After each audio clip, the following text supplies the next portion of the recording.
نکاح کے لیے موت آ گئی. اس لیے چین جائے کہ وہ دن آ جائے، ہمیں آخرت کے لیے تیاری کرنی چاہیے. فرمایا کہ اس کا نام جو ہے وہ اردو میں لکھا ہوا ہوتا ہے، اور وہ دنیا میں نکاح اور اولاد کے حوالہ سے مشہور ہوتا ہے، لیکن نام مردوں میں آ جائے. اس لیے آخرت کی تیاری کرنی چاہیے. یہ بہت ہی پیاری رات ہے، اور حضور صلی اللہ علیہ وسلم کی کثیر احادیث اس حوالہ سے جو ہے وہ موجود ہے. علیہ السلام کی حدیث مبارکہ ہے، حضرت حسن بن علی رضی اللہ تعالیٰ عنہ اس حدیث کے راوی ہیں، اور حضرت علی مرتضیٰ رضی اللہ تعالیٰ عنہ اس حدیث مبارکہ کے راوی ہیں. قال قال رسول اللہ صلی اللہ علیہ وسلم اذا كانت ليلة النصف من شعبان. علیہ السلام نے شاد فرمایا جب شعبان کی 15ویں رات، شعبان کی کیا ہو 15ویں رات. یہ میرے پاس ابن ماجہ ہے، ابن ماجہ شریف میں ہے، یہ سیاہ ستہ کی کتاب ہے. اس میں پورا باب بنا ہوا ہے.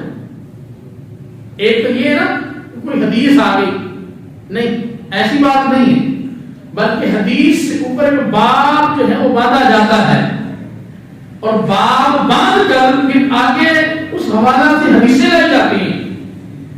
تو یہ ابن ماجہ شریف میں باب ہے. باب کا نام کیا ہے؟ باب ما جاء فی لیلۃ النصف من شعبان. یہ باب کا نام ہے کہ یہ باب نصف شعبان کی رات کے بیان میں ہے. اور آگے پھر اس باب کے آگے جو ہے وہ حدیثیں ہیں، اور ایک حدیث نہیں ہے، کسی احادیث ہے. اس کا تذکرہ جو ہے ابن ماجہ شریف میں موجود ہے، اور اس کے علاوہ اور بہت سی حدیث کتب میں جو ہے وہ موجود ہے. حضرت علی رضی اللہ عنہ حدیث کے راوی ہیں، بیان کرتے ہیں کہ علیہ السلام نے ارشاد فرمایا جب شعبان کی 15ویں رات آ جائے تو تم نے کیا کرنا ہے؟ فَقُومُوا لَيْلَهَا، فرمایا تم رات کو قیام کرو. فَقُومُوا لَيْلَهَا، اس کی رات جو ہے وہ قیام کے اندر گزارو، عبادت کے اندر گزارو، اللہ تبارک تعالیٰ کی بارگاہ میں گریہ گزاری کرتے ہوئے گزارو، خوف خدا میں گزارو، خشیت الہی میں گزارو. تمہاری رات جو ہے وہ کس طرح گزرنی چاہیے؟ پھر فرمایا وَصُومُوا نَهَارَهَا، رات قیام میں گزارو اور دن جو ہے وہ روزے کے اندر گزارو. یہ حدیث فرمایا رات کو کیا کرو؟ قیام کرو، عبادت کرو، نفل پڑھو، قرآن مجید کی تلاوت کرو، اس میں مصروف رہو. لیکن جیسے ہی جو ہے وہ سحری کا ٹائم ہو جائے تو کیا کرو؟ تم روزہ رکھو. کیا رکھو؟ روزہ رکھو. بھی کیوں رکھے روزہ؟ روزہ کیوں رکھے؟ اس آگے جو ہے علیہ السلام نے مزید جو ہے وہ فضیلت بیان فرمائی. فرمایا رات کو تم نے قیام کرنا ہے، دن کو تم نے روزہ رکھنا ہے. وجہ کیا ہے؟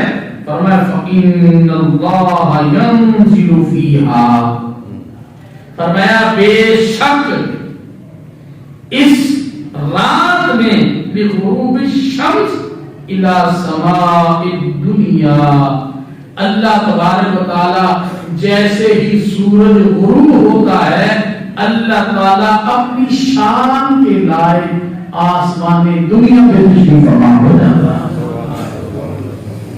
آسمان دنیا میں تشریف فرما ہوتا ہے اپنی شان کے لائق. آسمان دنیا میں تشریف فرما ہوتا ہے اور اللہ تبارک تعالیٰ کیا ہی ارشاد فرماتا ہے. علیہ السلام نے اس کی وضاحت بیان فرمایا الی سماء الدنیا، اللہ تبارک تعالیٰ آسمان دنیا میں تشریف لاتا ہے اور ارشاد فرماتا الا من مستغفر لی فَأَغْفِرَ لَهُ، فرمایا ہے میری بارگاہ میں کوئی معافی مانگنے والا، بخشش